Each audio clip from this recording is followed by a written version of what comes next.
It is October the 3rd. I'm at Dan's yard. I am going through, I got a couple of yards left that I never did get around to checking the last summer or early fall splits that we made to see if they're queen right or not.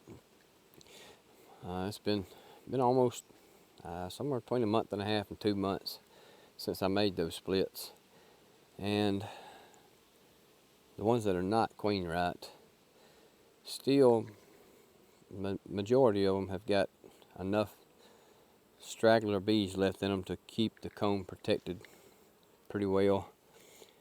There's a few that are completely empty, and they've got eat up by wax moths. But that's just part of commercial beekeeping without enough help, really.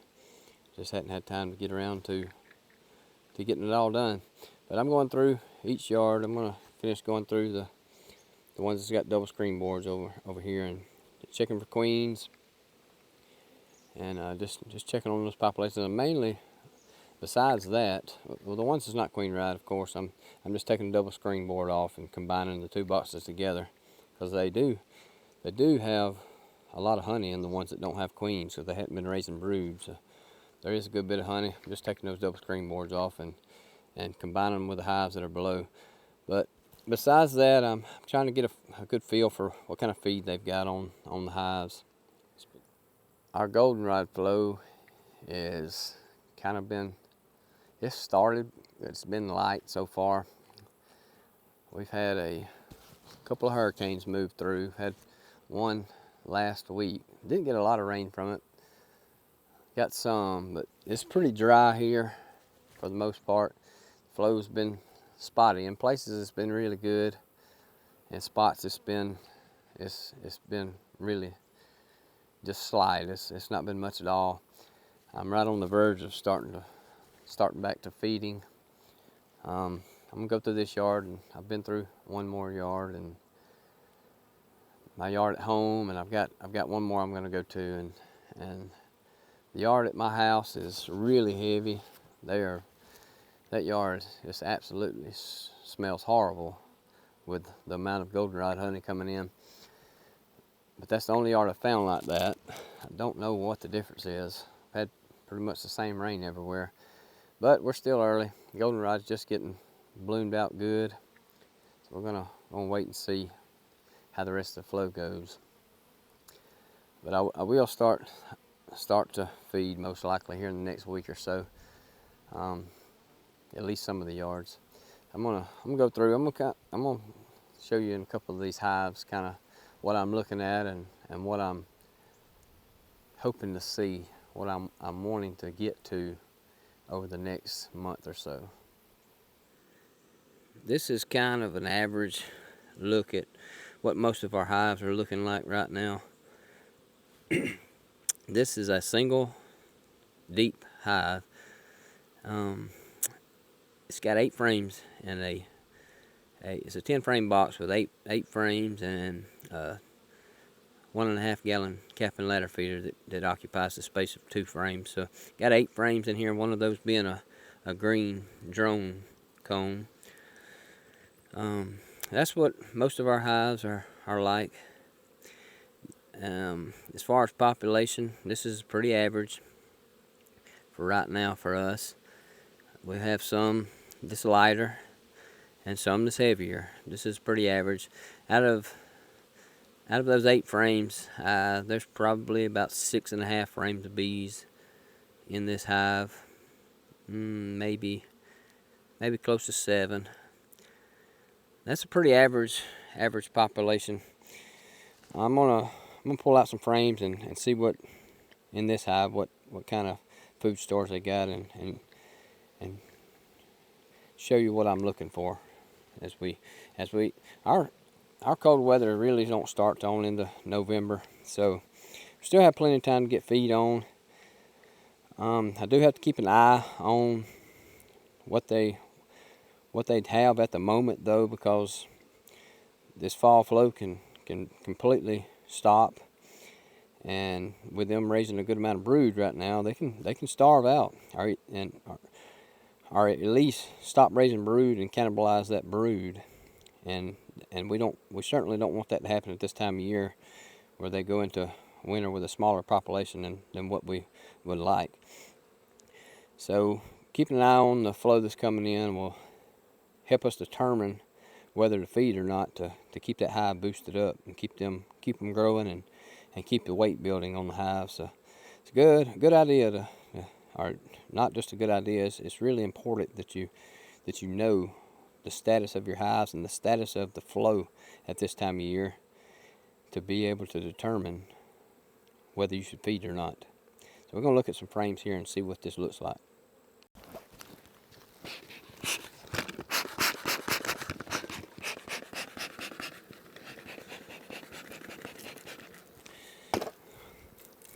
This box did have a split above a double screen border on it. It's one of the ones that did not get queen right.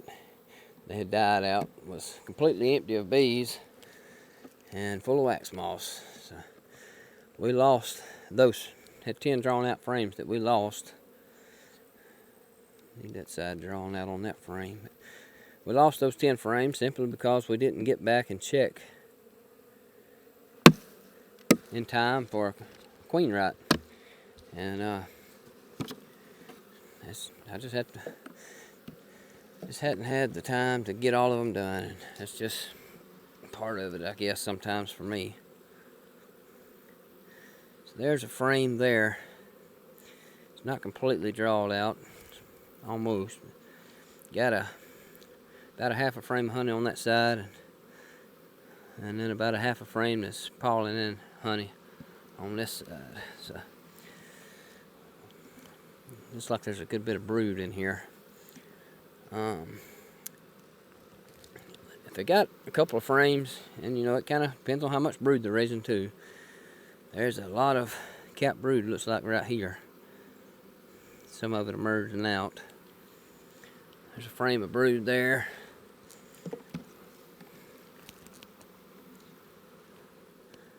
There's some brood emerging out, and they do have that brood's coming out now. I can see some of them chewing out. That all of those cells that have emerged out through the middle here, all through here, have either got an egg or they are backfilled with nectar. So that does tell me that there is at least some nectar coming in the last day or two. I would think, because those cells probably have just emerged out. I'm gonna knock the bees off of that and shake this and see if any of that nectar comes out. You can tell if there's a good nectar flow right now if you shake it. And there's a little bit that shook out, not much. There is some drops of nectar shook out of there. Yeah, there's some nectar. There's some good wet nectar. So that means it has been brought into the hive just the last day or so. It's not dried out enough to keep from shaking out, so that means it is pretty fresh. So they do have some nectar coming in right now. There's a good bit of brood in this hive. There's three frames right there of brood.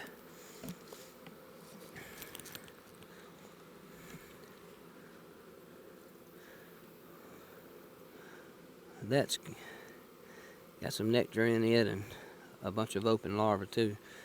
So pretty much 4 frames of brood and larvae. There's a 5th frame full of brood. And now I'm going to say this one's probably going to be honey. Yeah, it ain't. It's all eggs and a band of honey across the top. That side's empty. So we got 5.5 or so, about 5 frames of brood. And really had one frame right there that had a good bit of honey on it. Not much in here, but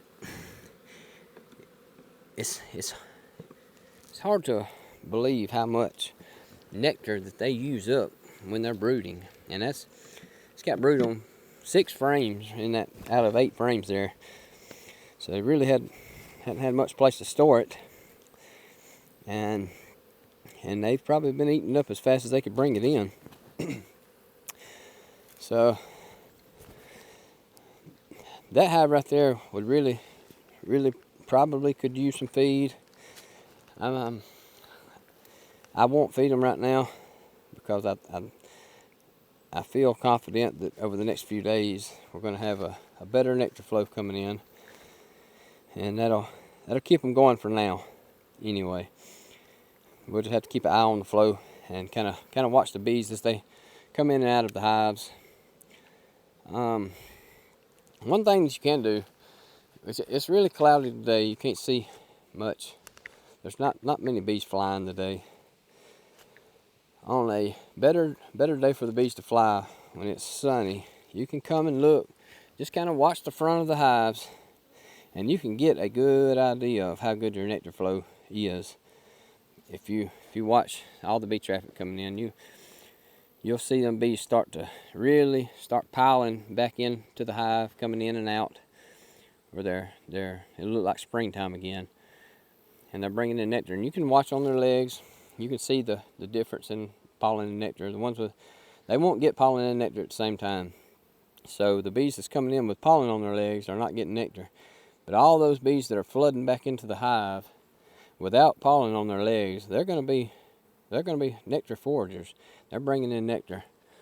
So we will watch that and kind of get a feel for the nectar flow that's coming in over the next few days. And kind of play it by ear. If we don't see nectar flow really coming in all the yards over the next few days, we will start feeding in the next week or so to be sure we start to get feed on all these hives. And I've said it before, on these single deep hives, they got 8 frames of 8 frames in them in a feeder. I want to have at least 4 frames of honey in those by the time our frost begins, which will be nearly at least another month. So we're going to have to keep a good close eye over the next month on this flow and what these hives are bringing in and what they have stored up. And over the next week to 2 weeks, if the flow don't start happening better, we'll start feeding until we get these hives heavier and see they're still going to be raising brood. So getting 4 frames in right now is not going to be 4 frames in the wintertime once cold weather gets here. So we'll kind of gradually feed, because we don't want to fill up the hive because they are still raising brood. So it's really finicky right now, but you do not want to go through this period without any feed. That's the biggest thing. So keep adding some feed on it, and let them slowly keep building that weight onto the hive as they raise brood. And over those last couple of weeks before cold weather, before it starts frost ice, phone's ringing, we will we'll really start to pour feed to them. Even if they do have enough nectar, natural nectar that's came in and honey on the hives, we'll probably still pour some feed to them, some heavier syrup. It'll be heavier than 1-to-1, maybe not quite 2-to-1, but sometimes we do, sometimes we don't on the 2-to-1 syrup. It just kind of depends on what kind of supply of sugar we have on hand, and they just can't, or how much is in the hives too. That'll play a factor in that. But yeah, over the next couple weeks, we'll probably start feeding a little bit, and then first of November we'll pour some more feed on them. But make sure they got at least 4 frames of honey when cold weather gets here is the biggest thing on these single deeps. If you got a double deep hive and it's just packed full of bees, I would keep more frames than that, at least 6 frames probably. Wouldn't hurt to have 8 frames. certainly not, you're not gonna have too much when the cold weather gets here, because they're gonna reduce it down by the time that spring rolls around, early spring, and or actually late winter when they start to brood up good. So you really can't get too much on, but make sure you got those numbers. In a single deep, at least 4 good frames of honey. Double deep, 6 to 8 good frames of honey. And just don't get it too early. Don't get it packed out too early. This was a big time failure in this yard on the splits. I have showed you before, and I'll show you the reason why again. I love to show you the successes, especially with splits, but I'll also show you these failures too. I don't mind doing that. I'm not trying to impress anybody. There's the long, we had 18 splits in this yard, and there's one that got queen right. And I know the reason. I knew it when I done it, that it probably wasn't going to turn out good. Thought it would be better than this. These were made in late July, early August. Can't remember. But during the dearth, complete dearth, there's really nothing at all was coming in. Probably zero. Just absolutely nothing. And that's for a requirement to make splits, whether it be natural or whether you are offering it to the bees. We had fed prior a little bit and had some weight on the hives, but when we made these splits, my intention is to always get a bucket of syrup on the splits when we make them. But this yard we did not.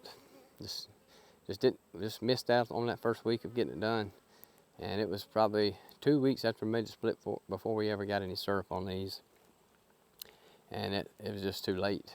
Actually, we probably could have looked in and probably had a good idea of them being failures already at that point when we did put it on.